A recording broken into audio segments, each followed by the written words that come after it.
आपल्यासोबत सामाजिक कार्यकर्त्या अंजली दमानिया जोडल्या गेलेल्या आहेत। अंजलीताई, कोकाटेंची वारंवार वादग्रस्त विधानं होत होती आणि त्याचमुळे त्यांचा राजीनामा मागितला जात होता। मात्र राजीनामा न घेता त्यांना आता कृषी मंत्री पद त्यांच्याकडनं काढून घेऊन क्रीडा मंत्री पद दिलेले आहे। आपल्याला काय वाटतं, आपण कसं बघते या निर्णयाकडे, समाधानी आहात का?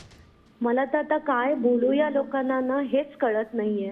कारण ह्यांना काय ग्राउंड्सवर म्हणजे यांच्यामध्ये असं काय ग्रेट आहे की यांना क्रीडा मंत्री पद दिलं गेलं।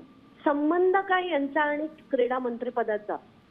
पण अशा लोकांना वाटेल ती खाती दिली जात आहे ज्याच्यात त्यांचं काहीही घेणं देणं नाहीये, तशी खाती दिली जात आहेत। एकीकडे लोकांना दाखवायचं तुम्ही आक्रोश केले म्हणून तुम्हाला राजीनामा मिळवून दिला। आता तर एका चॅनलवर मी माझ्या आधी दरेकर बोलले, त्यामुळे लोकांनी याच्यात समाधान मानून घ्यायला पाहिजे। म्हणजे आता हे सांगणार आपल्याला की आपण कशावर समाधान मानायचं। आणि त्यांच्याकडनं कृषी मंत्री पद काढून घेतलं पण दुसरं दिलंच ना त्यांना, ते काय बेसिसवर?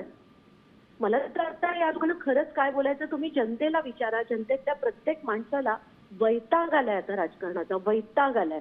महाराष्ट्राचं राजकारण जितकं चांगलं होतं तितकं आता लयाला गेलंय। जी, धन्यवाद अंजलीताई आपण दिलेल्या प्रतिक्रियेबद्दल।